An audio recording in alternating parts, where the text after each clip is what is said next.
শ্রী রামকৃষ্ণ জীবনী লীলা প্রসঙ্গ অবলম্বনে সংকলিতা স্বামী তেজসানন্দ। সপ্তম অধ্যায় শক্তি সাধনার শেষ কথা। ঠাকুরের এই সাধক জীবন আলোচনা করিলে দেখিতে পাই, বাহ্য কোনো বিষয় সহায়তা না পাইলেও একমাত্র ব্যাকুলতা থাকিলেই সাধকের ঈশ্বর লাভ হইতে পারে। কিন্তু কেবলমাত্র উহার সহায়ে সিদ্ধকাম হইতে হইলে ওই ব্যাকুলাগ্রহের পরিমাণ যে কত অধিক, ঠাকুরের জীবনালোচনা করিলে ওই কথা আমাদিগের স্পষ্ট প্রতীয়মান হয়। তীব্র ব্যাকুলতার প্রেরণায় তাহার আহার, নিদ্রা, লজ্জা, ভয় প্রভৃতি শারীরিক ও মানসিক দৃঢ়বদ্ধ সংস্কার ও অভ্যাস সকল যেন কোথায় লুপ্ত হইয়াছিল, এবং শারীরিক স্বাস্থ্য রক্ষা দূরে থাকুক, জীবন রক্ষার দিকেও কিছুমাত্র লক্ষ্য ছিল না। ঠাকুর বলিতেন, শরীর সংস্কারের দিকে আদৌ মন না থাকায় ওই কালে মস্তকের কেশ বড় হইয়া ধুলামাটি লাগিয়া আপনি আপনি জটা পাকাইয়া গিয়াছিল। ধ্যান করিতে বসিলে মনের একাগ্রতায় শরীরটা এমন স্থাণুবৎ স্থির হইয়া থাকিত যে পক্ষী সকল জড় পদার্থ জ্ঞানে নিঃসংকোচে মাথার উপর আসিয়া বসিয়া থাকিত, এবং কেশ মধ্যগত ধূলিরাশি চঞ্চু দ্বারা নাড়িয়া চাড়িয়া তন্মধ্যে তণ্ডুলকণার অন্বেষণ করিত। আবার সময়ে সময়ে ভগবত বিরহে অধীর হইয়া ভূমিতে এমন মুখঘর্ষণ করিতাম যে কাটিয়া যাইয়া স্থানে স্থানে রক্ত বাহির হইত। ওই রূপে ধ্যান, ভজন, প্রার্থনা, আত্মনিবেদনাদিতে সমস্ত দিন যে কোথা দিয়া এ সময় চলিয়া যাইত তাহার হুঁশই থাকিত না। পরে সন্ধ্যা সমাগমে যখন চারিদিকে শঙ্খ ঘণ্টার ধ্বনি হইতে থাকিত, তখন মনে পড়িত দিবা অবসান হইল, আর একটা দিন বৃথা চলিয়া গেল, মার দেখা পাইলাম না। তখন তীব্র আক্ষেপ আসিয়া প্রাণ এমন ব্যাকুল করিয়া তুলিত যে আর স্থির থাকিতে পারিতাম না। আছাড় খাইয়া মাটিতে পড়িয়া মা এখনো দেখা দিলি না বলিয়া চিৎকার ও ক্রন্দনের দিক পূর্ণ করিতাম ও যন্ত্রণায় ছটফট করিতাম। সময় সময় ঈশ্বরের জন্য প্রাণে তীব্র ব্যাকুলতার প্রয়োজন বুঝাইতে সাধনকালের পূর্বোক্ত কথা সকল শুনাইয়া আক্ষেপ করিয়া বলিতেন, লোকে পত্নী পুত্রাদিদের মৃত্যুতে বা বিষয় সম্পত্তি হারাইয়া ঘটি ঘটি চোখের জল ফেলে, কিন্তু ঈশ্বর লাভ হইল না বলিয়া কে আর ঐরূপ করে বল? অথচ বলে তাহাকে এত ডাকিলাম, তৎরাজ তিনি দর্শন দিলেন না। ঈশ্বরের জন্য ঐরূপ ব্যাকুলভাবে একবার ক্রন্দন করুক দেখি, কেমন তা তিনি দর্শন দেন। ঠাকুরের ওই সব কথা শুনিলেই বুঝা যাইত নিজ জীবনে ওই কথা সত্য বলিয়া প্রত্যক্ষ করিয়াছেন বলিয়াই অত নিঃসংশয়ে উহা বলিতে পারিতেন। সাধনকালের প্রথম 4 বৎসরে ঠাকুর জগদম্বার দর্শন মাত্র করিয়াই নিশ্চিন্ত ছিলেন না। ভাবমুখে শ্রী জগন্মাতার দর্শন লাভের পর নিজ কুলদেবতা রঘুবীরের দর্শন লাভ সম্ভবপর বুঝিয়া দাস্যভক্তিতে সিদ্ধ হইবার জন্য তিনি এখন আপনাতে মহাবীরের ভাব আরোপ করিয়া কিছুদিনের জন্য সাধনায় প্রবৃত্ত হইলেন। নিরন্তর মহাবীরের চিন্তা করিতে করিতে এই সময় তিনি ওই আদর্শে এতদূর তন্ময় হইয়া পড়িলেন, আপনার পৃথক অস্তিত্ব ও ব্যক্তিত্বের কথা কিছুকালের জন্য একেবারে বিস্মৃত হইলেন। এই দাস্য ভক্তি সাধনকালে ঠাকুরের জীবনে এক অভূতপূর্ব দর্শন ও অনুভব আসিয়া উপস্থিত হয়। তিনি বলিতেন, এই কালে এই পঞ্চবটী তলে একদিন বসিয়া আছি, ধ্যান ও চিন্তা যে কিছু করিতেছিলাম তাহা নহে। অমনি বসিয়াছিলাম, এমন সময় এক নিরুপমা জ্যোতির্ময়ী শ্রীমূর্তি অদূরে আবির্ভূতা হইয়া স্থানটিকে আলোকিত করিয়া তুলিল। প্রসন্ন দৃষ্টিপাতে মোহিত করিয়া ওই দেবী মানবী উত্তর দিক হইতে দক্ষিণে আমার দিকে অগ্রসর হইতেছেন। স্তম্ভিত হইয়া ভাবিতেছি কে ইনি। এমন সময় একটা হনুমান কোথা হইতে সহসা উপ শব্দ করিয়া আসিয়া তাহার পদপ্রান্তে লুটাইয়া পড়িল, এবং ভিতর হইতে মন বলিয়া উঠিল, সীতা, জনম দুঃখিনী সীতা, জনকরাজ নন্দিনী সীতা, রামময় জীবিতা সীতা। তখন মামা বলিয়া অধীর হইয়া পদে নিপতিত হইতে যাইতেছি, এমন সময় তিনি চকিতের ন্যায় আসিয়া নিজ শরীর দেখাইয়া ইহার ভিতর প্রবিষ্ট হইলেন। আনন্দে বিস্ময়ে অভিভূত হইয়া বাহ্যজ্ঞান হারাইয়া পড়িয়া গেলাম। ধ্যান চিন্তাদি কিছু না করিয়া এমনভাবে কোনো দর্শন ইতপূর্বে আর হয় নাই। তপস্যার উপযুক্ত পবিত্র ভূমির প্রয়োজনীয়তা অনুভব করিয়া ঠাকুর এই সময় হৃদয়ের নিকট নূতন একটি পঞ্চবটী স্থাপনের বাসনা প্রকাশ করেন। অনন্তর এখন যেখানে সাধন কুটির আছে তাহারই পশ্চিমে ঠাকুর স্বহস্তে একটি অশ্বত্থ বৃক্ষ রোপণ করিয়া হৃদয়কে দিয়া বট, অশোক, বেল ও আমলকি বৃক্ষের চারা রোপণ করাইলেন এবং তুলসী ও অপরাজিতার অনেকগুলি চারা পুঁতিয়া সমগ্র স্থানটিকে বেষ্টন করাইয়া লইলেন। পরে মথুরানাথের সাহায্যে বিভিন্ন তীর্থ হইতে পবিত্র ধূলি আনাইয়া ঠাকুর স্বহস্তে পঞ্চবটী মূলে উহা ছড়াইয়াছিলেন। কালীবাটি প্রতিষ্ঠার কথা জানাজানি হইবার পরে গঙ্গাসাগর ও জগন্নাথ দর্শন প্রার্থী পথিক সাধুকুল ওই তীর্থদয়ে যাইবার কালে কয়েকদিনের জন্য শ্রদ্ধাসম্পন্না রানীর আতিথ্য গ্রহণ করিয়া দক্ষিণেশ্বর ঠাকুরবাটিতে বিশ্রাম করিয়া যাইতে আরম্ভ করেন। ইহাদের কাহারও নিকট হইতে উপদিষ্ট হইয়া ঠাকুর এইকালে প্রাণায়ামাদি হঠযোগের ক্রিয়া সকল অভ্যাস করিয়াছিলেন।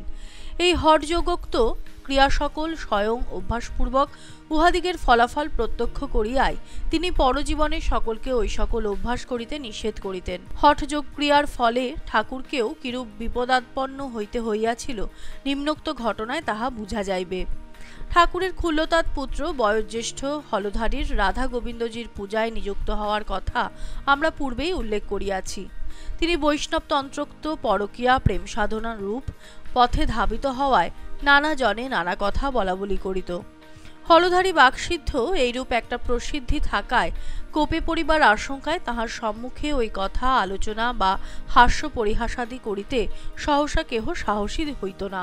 অগ্রজের সম্বন্ধে ওই কথা জানিতে পারিয়া ঠাকুর তাহাকে সকল কথা খুলিয়া বলিলেন। হলধারী তাহাতে সাতিশয় রুষ্ট হইয়া বলিলেন, কনিষ্ঠ হইয়া তুই আমাকে অবজ্ঞা করিলি, তোর মুখ দিয়া রক্ত উঠিবে। এই ঘটনার কিছুকাল পরে একদিন রাত্রে ৮টা-৯টা আন্দাজ সময় ঠাকুরের মুখ দিয়া সত্য সত্যই রক্ত বাহির হইতে লাগিল। শিম পাতার রসের মতো তার মিশকাল রং। সংবাদ পাইয়া হলধারীও শশব্যস্তে আসিয়া পড়িল। ঠাকুর বাড়িতে সেদিন একজন প্রাচীন বিজ্ঞ সাধু আসিয়াছিলেন। তিনি রক্তের রং ও মুখের ভিতরে যে স্থানটি হইতে উহা নির্গত হইতেছে তাহা পরীক্ষা করিয়া বলিলেন, দেখিতেছি তুমি যোগ সাধনা করিতে। হঠযোগের চরমে জড় সমাধি হয়, তোমারও ঐরূপ হইতেছিল। সুষুম্নাদ্বার খুলিয়া যাইয়া শরীরের রক্ত মাথায় উঠিতেছিল। মাথায় না উঠিয়া উহা যে এইরূপে মুখের ভিতরে একটা নির্গত হইবার পথ আপনা আপনি করিয়া লইয়া বাহির হইয়া গেল, ইহাতে বড়ই ভালো হইল, কারণ জড় সমাধি হইলে উহা কিছুতেই ভাঙিত না। তোমার শরীর দ্বারা জগন্মাতার বিশেষ কোনো কার্য আছে, তাই তিনি তোমাকে এইরূপে রক্ষা করিলেন। সাধুর এই কথা শুনিয়া ঠাকুর আশ্বস্ত হইলেন। হলধারীর সাপ কাকতালীয়ের ন্যায় সফল হইয়া বরে পরিণত হইল। বালক স্বভাব ঠাকুর আবার কখনো কখনো হলধারীর পাণ্ডিত্যে ভুলিয়া ইতি কর্তব্যতা বিষয়ে জগন্মাতার মতামত গ্রহণ করিতে ছুটিতেন। একদিন ভাবসহায়ে ঐশ্বরিক রূপ সম্বন্ধে যে সকল অনুভূতি হয় সে সকলকে মিথ্যা প্রতিপন্ন করিয়া এবং ঈশ্বরকে ভাবাভাবের অতীত বলিয়া শাস্ত্র সহায়ে নির্দেশ করিয়া হলধারী ঠাকুরের মনে বিষম সন্দেহের উদয় করিয়াছিলেন। ঠাকুর বলিতেন, ভাবিলাম তবে তো ভাবাবেশ যত কিছু ঈশ্বরীয় রূপ দেখিয়াছি, আদেশ পাইয়াছি, সে সমস্তই ভুল। মা তবে আমায় ফাঁকি দিয়াছে। মন বড়ই ব্যাকুল হইল এবং অভিমানে কাঁদিতে কাঁদিতে মাকে বলিতে লাগিলেন, মা, নিরক্ষর মুখ্যু বলে আমাকে কি এমনি করে ফাঁকি দিতে হয়? সে কান্নার তোড় আর থামে না। কুঠির ঘরে বসিয়া কাঁদিতেছিলাম। কিছুক্ষণ পরে দেখি কি সহসা মেজে হইতে কুয়াশার মতো ধোঁয়া উঠিয়া সামনের কতকটা স্থান পূর্ণ হইয়া গেল। তারপর দেখি তাহার ভিতরে আবক্ষলম্বিত শ্মশ্রু একখানি জীবন্ত সৌম্য মুখ। ওই মূর্তি আমার দিকে স্থির দৃষ্টিতে দেখিতে দেখিতে গম্ভীর স্বরে বলিলেন, ওরে তুই ভাব মুখে থাক, ভাব মুখে থাক, ভাব মুখে থাক। 3 বার মাত্র ওই কথাগুলি বলিয়াই ওই মূর্তি ধীরে ধীরে আবার ওই কুয়াশায় গলিয়া গেল এবং ওই কুয়াশার মতো ধূমও কোথায় অন্তর্হিত হইল। ওইরূপ দেখিয়া সেবার শান্ত হইলাম। এই 4 বৎসরের ভিতরে ঠাকুর মন হইতে কাঞ্চনা শক্তি দূর করিবার জন্য এক হস্তে মৃত্তিকা অপর হস্তে মুদ্রা ধারণপূর্বক টাকা মাটি, মাটি টাকা বলিতে বলিতে কাঞ্চন লাভ করিবার বাসনা সহ হস্তস্থিত মৃত্তিকা ও মুদ্রা খণ্ড সকল গঙ্গাবক্ষে বিসর্জন দিয়াছিলেন। ওইরূপে আব্রহ্মস্তম্ভ পর্যন্ত বস্তু ও ব্যক্তি সকলকে শ্রী শ্রী জগদম্বার প্রকাশ ও অংশরূপে ধারণার জন্য কাঙালিদের ভোজনাবশিষ্ট গ্রহণপূর্বক ভোজনস্থান পরিষ্কার করা, সকলের ঘৃণার পাত্র মেথর অপেক্ষাও তিনি কোনো অংশে বড় নহেন একথা ধারণাপূর্বক মন হইতে অভিমান অহংকার পরিহারের জন্য অশুচি স্থান ধৌত করা, চন্দন হইতে বিষ্ঠা পর্যন্ত সকল পদার্থ পঞ্চভূতের বিকার প্রসূত জানিয়া হেয়পাদেয় জ্ঞান দূর করিবার জন্য জিহ্বা দ্বারা অপরের বিষ্ঠা নির্বিকার চিত্তে স্পর্শ করা প্রভৃতি যে সকল অশ্রুতপূর্ব সাধন কথা ঠাকুরের সম্বন্ধে শুনিতে পাওয়া যায়, তাহাও এই কালে সাধিত হইয়াছিল।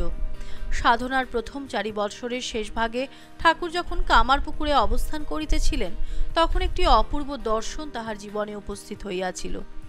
একদিন শিবিক আরোহণে কামারপুকুর হইতে শিহর গ্রামে হৃদয়ের বাড়িতে যাইতেছিলেন।